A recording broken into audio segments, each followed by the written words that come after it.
యెహెజ్కేలు గ్రంథము 32వ అధ్యాయం. మరియు 12వ సంవత్సరము 12వ నెల మొదటి దినమున యెహోవా వాక్కు నాకు ప్రత్యక్షమై ఈలాగు సెలవిచ్చెను. నరపుత్రుడా, ఐగుప్తు రాజైన ఫరోను గూర్చి అంగలార్పు వచనమెత్తి అతనికి ఈ మాట ప్రకటింపుము. జనములలో కొదమసింహము వంటి వాడవని నీవు ఎంచబడితివి. జలములలో మొసలి వంటి వాడవై నీ నదులలో రేగుచు నీ కాళ్లతో నీళ్లు కలయబెట్టితివి. వాటి వాగులను బురదగా చేసితివి. ప్రభువైన యెహోవా సెలవిచ్చున్నదేమనగా, గుంపులు గుంపులుగా జనములను సమకూర్చి నేను నా వలను నీ మీద వేయగా వారు నా వలలో చిక్కిన నిన్ను బయటికి లాగెదరు. నేను నిన్ను నేల పడవేసి తెరప నేల మీద పారవేసెదను. ఆకాశ పక్షులన్నీయు నీ మీద వ్రాలునట్లు చేసి నీ వలన భూజంతువులన్నిటినీ కడుపారా తిననిచ్చెదను. నీ మాంసమును పర్వతముల మీద వేసెదను. లోయలన్నిటినీ నీ కళేబరములతో నింపెదను. మరియు భూమిని నీ రక్తధార చేత పర్వతముల వరకు నేను తడుపుదును. లోయలు నీతో నింపబడును. నేను నిన్ను ఆర్పివేసి ఆకాశ మండలమును మరుగు చేసెదను. నక్షత్రములను చీకటి కమ్మ చేసెదను. సూర్యుని మబ్బు చేత కప్పెదను. చంద్రుడు వెన్నెల కాయకపోవును. నిన్ను బట్టి ఆకాశమందు ప్రకాశించు జ్యోతులకన్నిటికిని అంధకారము కమ్మజేసెదను. నీ దేశము మీద గాఢాంధకారము వ్యాపింపజేసెదను. ఇదే ప్రభువగు యెహోవా వాక్కు. నీవు ఎరుగని దేశములలోనికి నేను నిన్ను వెళ్లగొట్టి జనములలో నీకు సమూల ధ్వంసము కలుగజేసి బహు జనములకు కోపము పుట్టింతును. నా ఖడ్గమును నేను వారి మీద జులిపించెదను. నిన్ను బట్టి చాలా మంది జనులు కలవరించుదురు. వారి రాజులను నిన్ను బట్టి భీతులగుదురు.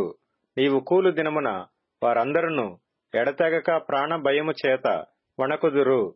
ప్రభువైన యెహోవా సెలవిచ్చినదేమనగా, బబులోను రాజు ఖడ్గము నీ మీదికి వచ్చును. శూరుల ఖడ్గముల చేత నేను నీ సైన్యమును కూల్చెదను. వారందరును జనములలో భయంకరులు. వారు ఐగుప్తీయుల గర్వము అణిచివేయగా దాని సైన్యమంతయు లయమగును.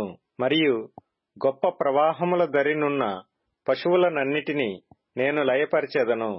నరుని కాలైనను పశువు కాలైనను వాటిని కదిలింపక యుండును. అప్పుడు నేను వాటి నీళ్లు తొణకకుండా చేసి తైలము పారునట్లు వారి నదులను పారజేసెదను. ఇదే ప్రభువగు యెహోవా వాక్కు. నేను ఐగుప్తు దేశమును పాడు చేసి అందులోని సమస్తమును నాశనము చేసి దాని నివాసులనందరినీ నిర్మూలము చేయగా నేను యెహోవానై ఉన్నానని వారు తెలిసికొందురు. ఇది అంగలార్పు వచనము. వారు దానిని ఎత్తి పాడుదురు. అన్యజనుల కుమార్తెలు దానిని ఎత్తి పాడుదురు. ఐగుప్తును గూర్చియు అందులోని సమూహమును గూర్చియు ఆ వచనమెత్తి వారు పాడుదురు. ఇదే ప్రభువగు యెహోవా వాక్కు. 12వ సంవత్సరము నెల 15వ దినమున యెహోవా వాక్కు నాకు ప్రత్యక్షమై ఈలాగు సెలవిచ్చెను. నరపుత్రుడా, అల్లరి చేయు ఐగుప్తీయుల సమూహమును గూర్చి అంగలార్చుము. ప్రసిద్ధి నొందిన జనముల కుమార్తెలు భూమి క్రిందికి దిగిపోయినట్లు భూమి క్రిందికిని పాతాళమునకును పోయిన వారి యొద్దకును వారిని పడవేయము. సౌందర్యమందు నీవు ఎవరిని మించిన వాడవు? దిగి సున్నతి నొందని వారి యొద్ద పడియుండుము. ఖడ్గము చేత హతమైన వారి మధ్య వారు కూలుదురు. అది కత్తిపాలగును. దానిని దాని జనులను లాగి పడవేయుడి. వారు దిగిపోయిరే. సున్నతి నొందని వీరు ఖడ్గము చేత హతమై అక్కడ పడియుండిరే అని ఎందురు. పాతాళంలోనున్న పరాక్రమశాలురలో బలాఢ్యులు దాని గూర్చియు దాని సహాయులను గూర్చియు అందురు. అష్షూరును దాని సమూహమంతయు అచ్చటనున్నవి. దాని చుట్టూను వారి సమాధులున్నవి. వారందరూ కత్తిపాలై చచ్చియున్నారు. దాని సమాధులు పాతాళాగాధములో నియమింపబడినవి. దాని సమూహము దాని సమాధి చుట్టూ నున్నది. వారందరూ సజీవుల లోకములో భయంకరులైన వారు. వారు కత్తిపాలై చచ్చిపడియుండిరి. అక్కడ ఏలామును దాని సమూహమును సమాధి చుట్టూ నున్నవి. అందరునూ కత్తిపాలై చచ్చిరి. వారు సజీవుల లోకములో భయంకరులైన వారు సున్నతి లేని వారై పాతాళములోనికి దిగిపోయిరి. గోతిలోనికి దిగిపోయిన వారితో కూడా వారు అవమానము నొందుదురు. హతులైన వారి మధ్య దానికిని దాని సమూహమునకును పడక ఒకటి ఏర్పడెను. దాని సమాధులు దాని చుట్టూనున్నవి. వారందరును సున్నతి లేని వారై హతులైరి. వారు సజీవుల లోకములో భయంకరులు గనుక గోతిలోనికి దిగిపోయిన వారితో కూడా వారును అవమానము నొందుదురు. హతులైన వారి మధ్య అది ఉంచబడును. అక్కడ మెషకును తుబాలును దాని సమూహమును ఉన్నవి. దాని సమాధులు దాని చుట్టూనున్నవి. వారందరూ సున్నతి లేని వారు. సజీవుల లోకములో వారు భయంకరులైరి గనుక వారు కత్తిపాలైరి. ఆయుధములను చేతపట్టుకొని పాతాళములోనికి దిగిపోయిరి. అయితే వీరు సున్నతి లేని వారిలో పడిపోయిన శూరుల దగ్గర పండుకొనరు.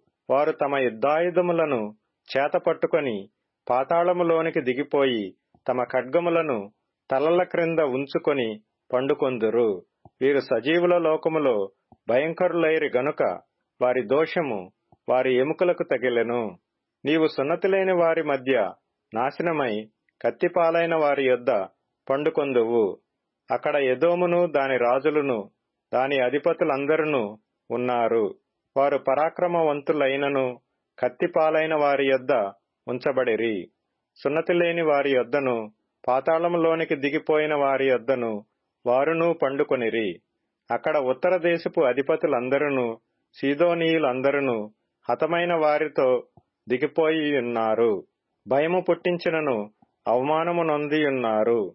సున్నతి లేని వారై కత్తిపాలైన వారి మధ్య పండుకొని ఉన్నారు. గోతిలోనికి దిగిపోయిన వారితో పాటు వారును అవమానము నొందుదురు. కత్తిపాలైన ఫరోయు అతని వారందరును వారిని చూచి తమ సమూహమంతటిని గూర్చి ఓదార్పు తెచ్చుకొందురు. ఇదే ప్రభువగు యెహోవా వాక్కు. సజీవుల లోకములో అతని చేత భయము పుట్టించితిని గనుక ఫరోయు అతని వారందరును కత్తిపాలైన వారి యొద్ద సున్నతి లేని వారితో కూడా పండుకొందురు. ఇదే ప్రభువగు యెహోవా వాక్కు.